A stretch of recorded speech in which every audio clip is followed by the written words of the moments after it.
우리 주님께서 십자가에서 죽으시고 부활하시고 이제 승천하시기 전에 이 지상에 남겨진 제자들에게 특별하게 부탁하십니다.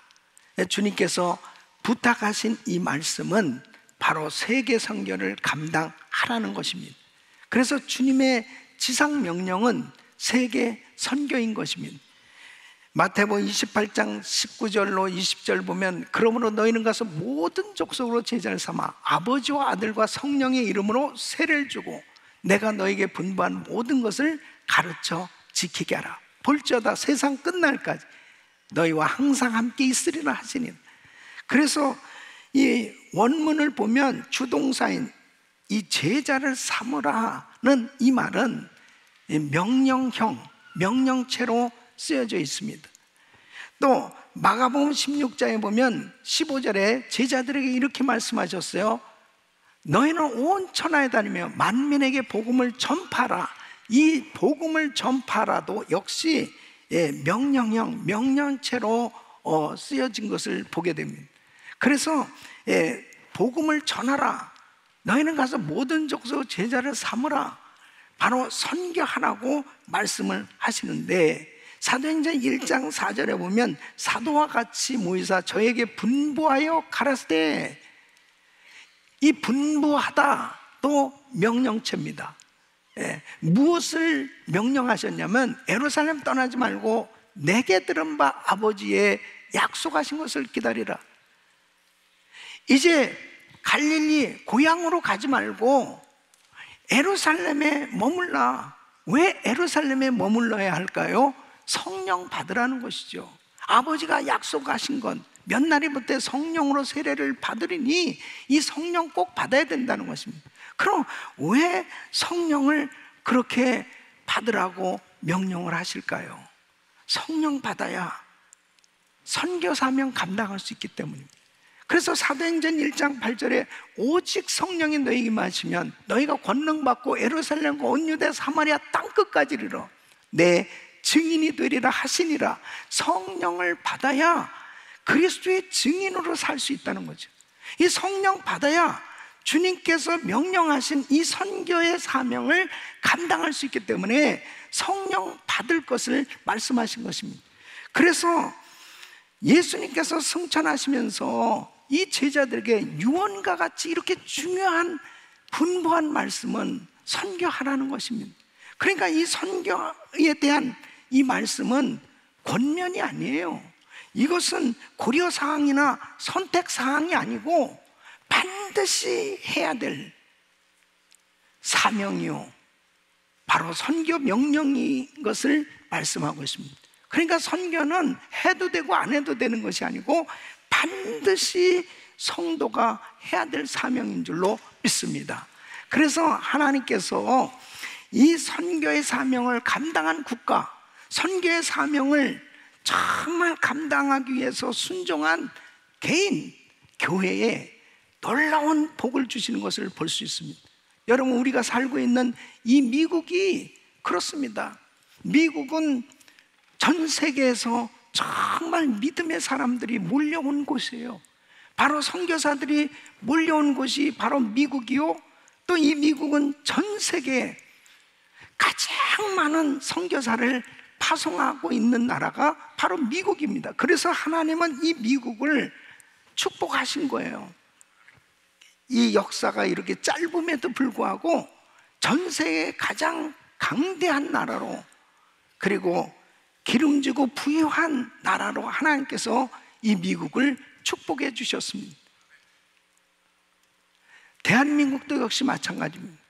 1950년 6.25 전쟁으로 인해서 3년간 한반도는 완전히 초토화되었습니다. 잿더미에 정말 가장 가난했던 나라 대한민국이, 북한은 공산국가가 세워졌어요. 모든 교회들을 다 말살시키는 정책을 폈죠. 그러니까 믿음의 사람들은 남한으로 몰려오기 시작한 겁니다. 남한 땅은 바로 교회들이 세워지고 큰 부흥을 이루게 되고, 그리고 한때는 전 세계 선교사 파송 2국가까지 될 만큼 그렇게 선교하는 그런 나라로 세워졌을 때 하나님은 대한민국에 큰 은혜를 베풀어 주셔서 부유한 나라로 축복해 주신 줄로 믿습니다.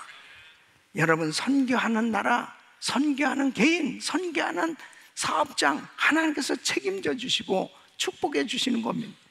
여러분 생각해 보세요.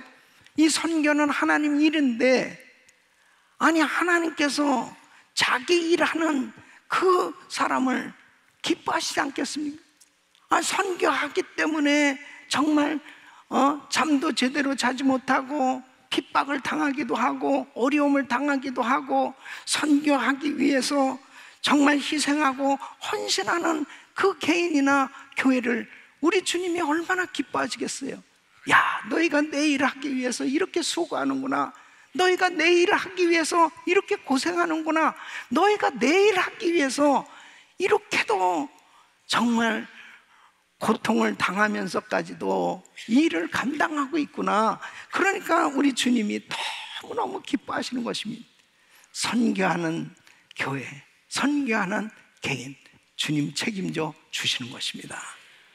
이 선교는 축복이에요. 선교는 하나님께서 주신 명령이기 때문에 그 명령에 순종하는 그 가정을 반드시 하나님께서 기억하시고 은혜를 베풀어 주시는 것을 볼 수 있습니다. 오늘 이 본문 말씀은 그렇습니다. 예루살렘 교회에 큰 부흥이 있었습니다. 베드로가 나가서 복음을 전할 때 3,000명이 회개하고 돌아오고 5,000명이 주님 앞에 돌아오는 역사가 일어났다면 얼마나 예루살렘 교회에 큰 부흥이 일어난 겁니까? 구제도 열심히 하고 서로 정말 교대도 잘했지만 선교를 안 하는 거예요. 선교를 안 하는 이 예루살렘 교회는 주님의 기쁨이 될 수가 없었습니다. 이제 핍박으로 인해서 교회가 흐트러지기 시작했습니다. 그 흩어진 성도들, 그 성도들이 안디옥까지 가서 복음을 전하면서 세워진 교회가 바로 안디옥 교회입니다. 이 안디옥 교회는 하나님께서 선교하는 모델 교회로 세워주신 거예요. 그래서 사도 바울과 바나바가 이 안디옥 교회를 목회하면서 이제 선교사로 파송을 받습니다. 그래서 사도 바울의 선교 여행 1차, 2차, 3차 그 선교 여행의 구분을 무엇으로 짓습니까? 바로 모든 사도 바울의 선교 여행의 시작은, 이 베이스 캠프는 바로 안디옥 교회였습니다. 그래서 안디옥 교회로부터 출발해서 안디옥 교회로 다시 돌아오면 선교 여행이 끝나는 거예요. 그리고 다음 선교 여행을 준비합니다. 그래서 또 안디옥 교회에서 이제 출발해서 다시 안디옥 교회로 돌아오면 또 선교 여행이 끝나는 것입니다. 그렇게 이 안디옥 교회를 선교 베이스 캠프로 하나님께서 세워주시고 온통 담임 목사부터 온 성도들이 선교에 헌신했을 때 하나님께서 이 안디옥 교회에 큰 복을 주셨습니다. 하나님께서 이 안디옥 교회에 주신 이 축복이 우리 은혜교회 우리 성도들에게 임하기를 예수 이름으로 축원합니다. 선교하는 교회, 이 안디옥 교회는 어떤 복을 받았습니까? 그 첫째는 진짜 크리스찬이라는 인정을 받게 됩니다. 그래서 사도행전 11장 26절에 보면 만남의 안디옥에 데리고 와서 둘이 교회에 1년간 모여있어 큰 무리를 가르쳤고 제자들이 안디옥에서 비로소 그리스도인이라 일컬음을 받게 되었더라. 비로소 그리스도인이라 일컬음을 받았다. 이 안디옥 교회는 이제 예루살렘에서 핍박을 받아서 흩어진 성도들에 의해서 전도하면서 세워진 교회인데 이 예루살렘 교회 교인들은 유대인이었습니다. 이 유대인들이 이곳까지 와서 복음을 전하면서 이방 사람들도 예수를 믿게 됐어요. 그래서 이 안디옥 교회는 유대인과 이방 사람들이 함께 예배를 드리는 교회가 되었습니다. 그런데 이 성도들이 얼마나 성령 충만하고 은혜 충만한, 그리고 전도하고 선교에 열심이었으면 바로 이방 사람들, 또 세상 사람들이 볼 때도 그리스도인이야, 그리스도인이라고 그렇게 부름을 받았다는 거죠. 이 그리스도인이라는 것은 그리스도에 속한 사람이다, 그리스도를 닮은 사람이다. 우리 한국말로 한다면은 예수쟁이다. 여러분, 예수쟁이라는 말이 혹은 믿지 않는 사람들이 비꼬는 말로 예수쟁이라고 그렇게 표현하기도 하지만, 사실은 뭐예요? 야, 진짜 예수 믿는 사람이다, 그런 뜻 아니겠어요? 그러니까 예수쟁이라는 소리를 듣는 것이 나쁜 게 아니에요. 믿지 않는 사람들도 저 사람 정말 예수 믿는 사람이네. 여러분, 뭐가 정말 축복일까요?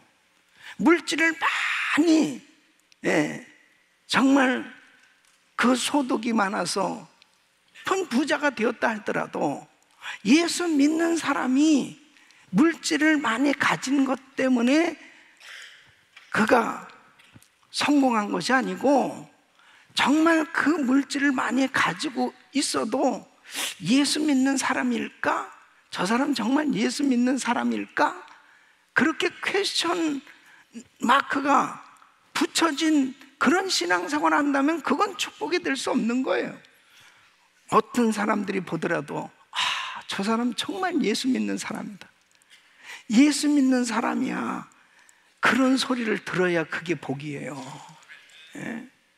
똑같이 직장에서 신앙생활을, 똑같이 직장생활을 하는데도 야, 저분은 진짜 교회 다니는 사람, 예수 믿는 사람, 참 진짜 크리스찬이야, 이렇게 믿지 않는 사람들에게도 인정을 받을 수 있어야 되지 않겠어요?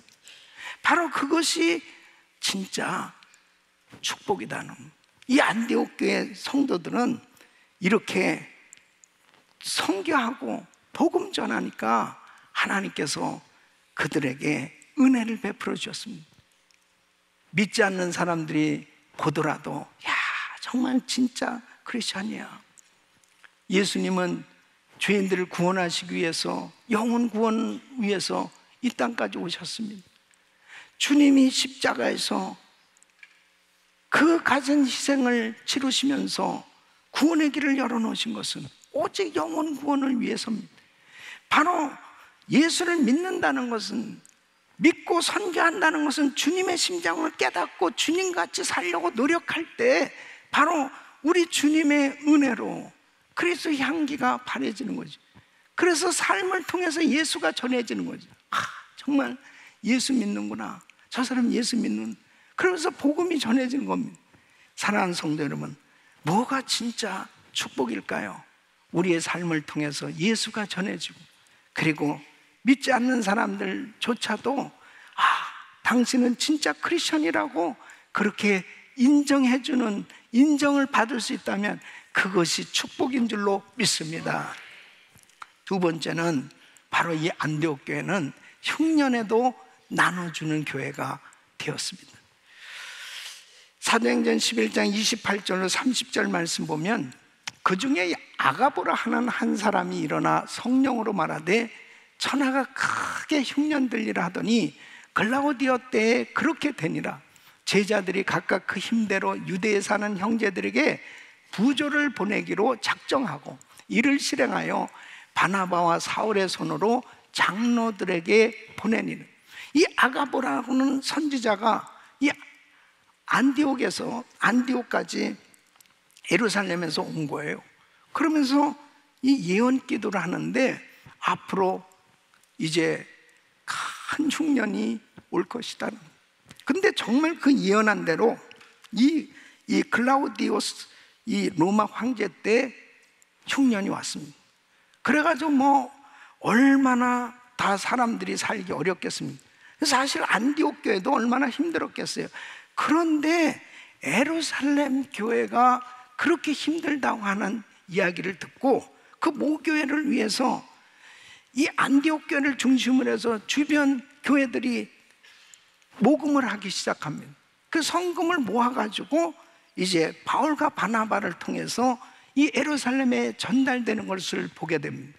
사랑하는 성도 여러분, 선교하면 마르지 않습니다. 선교하는 교회는 천하가 불경기라 하더라도 나눠주는 교회로 하나님께서 축복해 주시는 줄로 믿습니다. 여러분, 우리 교회가 23년 동안 자체 성전도 없이 정말 교회당이 없어서 전전한 그런 어려움을 겪지 않았습니까? 그러면서도 선교는 중단하지 않았어요. 선교는 어떤 어려움 가운데서도 계속해서 세계 선교 감당하려고 노력했을 때 하나님께서 때가 되니까 이렇게 아름다운 성전도 허락해 주시고, 우리 교회는 팬데믹 가운데서도 정말 계속해서 부흥했고, 그리고 세계 선교 사역을 감당하도록 주는 교회로, 어려운 가운데서 나누는 교회로 하나님께서 축복해 주신 줄로 믿습니다. 할렐루야! 하나님께 영광입니다. 이번에 저는 이 트리키에 지역에 이 지진으로 인해서 너무나 고통받는 그 어려움에 처한 그 소식을 듣고 우리 교회에서 모금한 것과, 그리고 또 이 오렌지 카운티 지역의 기독교 교회 협의회와 또 우리 모든 기독 단체들 마음을 모아서 제가 대표로 저렇게 정말 어려움을 겪고 있는 이 지진으로 인해서 정말 피어된 저곳에 가서 성금을 전달했습니다. 그 현지인 사역하는 분들, 또 우리 선교사님들에게 이 귀한 성금을 전달하면서 하나님께서 정말 교회가 저렇게 어려움을 겪고 있는 지역들을 도울 수 있는 축복의 통로로, 나눌 수 있는 그런 교회로 세워주신 것이 얼마나 감사한지. 흉년에도 나눠주는 교회가 돼야 되는 거예요.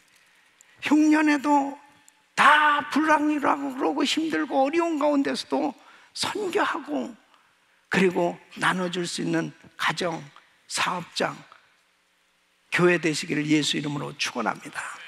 이 안디옥 교회는 이렇게 선교할 때 하나님이 야 진짜 크리스천이야, 그리고 흉년의 때에도 이렇게 나눠줄 수 있는 교회로 하나님께서 축복해 주신 것입니다. 우리 사랑하는 성도 여러분, 우리가 지난 41년 동안 우리 교회가 선교에 올인하고 지금까지도 최선을 다해서 선교하려고 할 때 하나님께서는 우리 교회를 나눠줄 수 있는 교회로, 그리고 야 은혜교인들 진짜 뜨겁게 신앙생활하고 열정적으로 신앙생활하고 주님 뜨겁게 사랑하고 주님 앞에 정말 헌신적으로 그렇게 주의를 하는 성도라고 그렇게 인정받는 그런 교회로 하나님께서 축복해 주신 줄로 믿습니다. 또 이러한 은혜가 여러분 모두에게 임하기를 예수 이름으로 축원합니다. 그러면 어떻게 안디옥 교회는 이런 축복을 받을 수 있었을까요? 어떻게 안디옥 교회는 이런 선교하는 교회가 될 수 있었느냐? 첫째는 열린 생각, 열린 마음을 가졌기 때문입니다. 여러분 사도행전 11장 22절 말씀 보면 예루살렘 교회가 이 사람들의 소문을 듣고 바나바를 안디옥까지 보내니 그랬습니다. 예루살렘 교회는 교회에서 흩어져서 정말 이제 복음을 전하다 안디옥까지 왔어요. 안디옥에서 복음 전해서 평신도들에 의해서 세워진 이 교회에 대한 소문을 이제 예루살렘에 있는 사도들이 들었단 말이에요.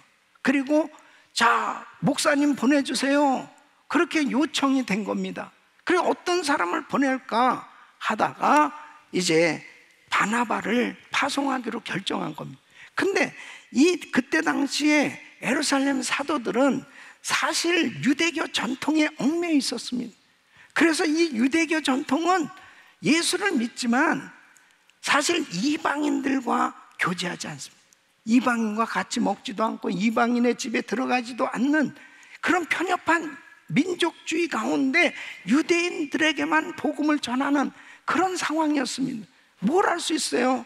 사도행전 10장에 보면은 베드로가 처음으로 이방인의 집, 이 고넬료 가정에 가서 복음을 전하게 됐는데, 그것도 가기를 꺼리하니까 환상을 보여주시면서 이제 고넬료 가정에 가도록 강권적으로 역사하셔서 그 고넬료 가정에 가서 말씀을 전할 때 다 그 이방인들이 성령 충만 받는 것을 경험하게 되지 않습니까? 열린 생각, 열린 마음을 가진 바나바, 이 바나바를 파송하게 됐는데, 바나바는 이런 상황 속에서도 바로 유대인들의 전통을 탈피해서 이방인들이 주로 있는 이 안디옥 교회에 와서 목회를 하게 됩니다. 열린 생각을 가졌기 때문에 바로 사도 바울을 찾아가는 모습을 보게 되죠. 사람들은 다 사도 바울에 대한 선입견이 있었습니다. 어떤 고정관념, 저 사람은 안 돼, 저 사람이 과거에 교회를 얼마나 핍박했는가, 이러한 생각이 있었지 않습니까? 그럼에도 불구하고 바로 이 선입견 고정의 틀을 깨버리고 바로 바나바는 그 안디옥에서 5가지 바울을 찾아가서 바울을 만나서 바울을 데리고 이 안디옥에 와서 같이 목회하는 그런 모습을 봅니다. 여러분, 열린 생각, 열린 마음을 가져야 선교할 수 있습니다. 같이 함께 동역할 수 있다는 게 얼마나 중요한 거예요. 이런 여러 민족들이 같이 더불어 함께 교회가 될 수 있다는 건 쉽지 않습니다. 열린 안목을 가졌던 바로 바나바가 다소에 가서 이 바울을 데려왔는데, 이 안디옥 교회는 어떤 계층의 사람들이 모였냐면, 사도행전 13장 1절에 보면은 안디옥 교회에 선지자들과 교사들이 있으니 곧 바나바와 니게르를 하는 시몬과 구레네 사람 루기오와 분봉왕 헤롯의 젖동생 마나엔과 및 사울이라, 이 지도자들인데, 지도자들만 하더라도 이 시몬 니게르라는 사람은 흑인이죠. 만나엔이라는 사람은 왕족입니다. 이 사람들은 다 이방 사람들이요. 이 바울, 바나바 물론 유대인이죠. 이렇게 여러 민족, 혈색, 신분의 다양한 배경의 사람들이 모여서 리더십을 가지고 사역을 한 이 교회가 안디옥 교회입니다. 그런데 이 안디옥 교회에 바로 지도자들은 하나님의 섭리를 바로 분별했어요. 그것은 사도행전 11장 23절 보면 저가 이르러 하나님의 은혜를 보고 기뻐하여, 바나바가 안디옥 교회에 와서 보니까 성도들의 모습이, 이건 정말 하나님의 은혜를 받은 사람들의 모습이에요. 이방인들도 유대인들도 다 똑같이 복음을 받고 하나님의 은혜를 받으면 주 안에서 하나가 되는 줄로 믿습니다. 하나님의 그 은혜가 임한 그 모습 가운데 예수 그리스도 안에서 이렇게 다양한 인종과 신분의 사람들이 주를 섬길 수 있다는 것, 이것은 바로 열린 마음을 가지고 사역을 하지 않고서는 절대로 이런 교회를 만들 수가 없습니다. 저는 이번에 우리 한가족 부흥회를 하면서 다시 한번 너무 감사한 거예요. 다음 세대와 연합하여 땅끝까지 이 비전을 가지고 연초부터 계속 기도하면서 우리 다음 세대를 축복하면서 또 이런 집회를 계속하고 있는데요, 너무 감사한 거예요. 어린 애기들부터 시작해서 어른까지 KM과 EM과 또 다양한 민족들이 이렇게 모여서 함께 같이 찬양하는데 너무 감격스러운 겁니다. 하나님께서 우리 교회를 선교하는 교회로 세우셨기 때문에 앞으로 더 많은 민족을 품고 세계 선교 감당할 수 있도록 은혜 주실 줄로 믿습니다. 교회 일꾼을 볼 수 있는 이 안목을 가져야 되는 것입니다. 바나바는 당시에 바울을 만나기를 꺼려했던 그런 사도들을 만나도록 주선도 했고, 그리고 다소까지 가서 그 바울을 데리고 와서 같이 함께 그렇게 사역을 할 수 있었던 게 뭐냐면 바로 교회 일꾼을 볼 수 있는 그런 통찰력, 안목이 있었기 때문입니다. 이런 다양한 인종들이 모여서 함께 사역을, 신앙생활을 하는데 바울은 너무나 적격자였습니다. 바울은 이미 많은 학문을 가지고 있었을 뿐 아니라 기도도 많이 하고 성령 충만하고 은사도 많이 받았고 정말 하나님 앞에 헌신된 그 모습을 보고 사람들은 그에 대한 부정적인 선입견을 가지고 만나길 꺼려했지만 저 바울은 앞으로 정말 위대한 일꾼이 될 것을 바나바는 알았어요. 그렇기 때문에 이렇게 하나님 앞에 기도하고 주님 앞에 성령 충만했던 바나바는 바울을 같이 함께 사역하고 선교사로 파송받아서 귀한 사역을 감당할 수 있었던 것을 보게 됩니다. 여러분, 성령과 믿음이 충만해야 될 줄로 믿습니다.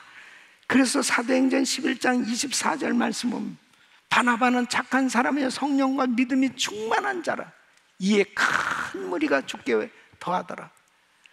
하나님 앞에 성령 충만을 받아야 정말 열린 안목을 가지고 모든 사람들을 품고 함께 사역을 감당하면서 세계 선교를 감당할 수 있고, 그리고 사도행전 13장 2절로 3절에 보면 이 안디옥 교회 교인들이 얼마나 성령 충만했냐. 사도행전 13장 2절로 3절에 보면 주를 섬겨 금식할 때 성령이 가랐을 때 내가 불러 시키는 일을 위하여 바나바와 사울을 따로 세우라 하시니 이에 금식하며 기도하고 두 사람에게 안수하여 보내니. 그래서 결국 성도들도 바울과 바나바를 선교사로 파송한다는 것은 교회적으로는 큰 손실 아니겠습니까? 담임 목사가 선교사로 나가야 되니까. 그럼에도 불구하고 세계 선교 사역을 위해서 말씀을 하셨을 때 주님 하시옵소서 순종할 수 있었고, 그 순종한 교회를 통해서 세계 선교를 감당할 수 있도록 축복해 주신 줄로 믿습니다. 우리 사랑하는 성도 여러분, 선교는 축복이에요. 하나님께서 명령하신 이 선교를 감당하려고 할 때 때로는 정말 우리가 불이익을 당하는 것 같기도 하고 힘든 희생과 어려움을 겪는 것처럼 여겨지는 일들을 당할 때도 있어요. 그러나 하나님이 기뻐하시는 선교를 감당하려고 할 때 하나님은 참으로 기뻐하셔서 우리의 삶에 마음껏 영혼 구원을 위해서 복음을 전하는 일을 위해서 사용할 수 있도록 우리의 가정과 사업장 그리고 우리 교회를 하나님께서 축복해 주시는 줄로 믿습니다. 우리 귀한 성도님들, 세계 선교 마무리의 이 비전은 우리 가정에서부터 바로 작은 일부터 우리가 순종하면서 발을 내디딜 때 우리 주님의 역사는 일어나는 줄로 믿습니다. 우리 귀한 성도님들의 삶 가운데 정말 이 선교의 뜨거운 열정을 가지고 세계 선교에 헌신함으로 선교 사역의 마무리가 이루어지고 우리 주님을 만나는 귀한 은혜가 있기를 예수 이름으로 축원합니다.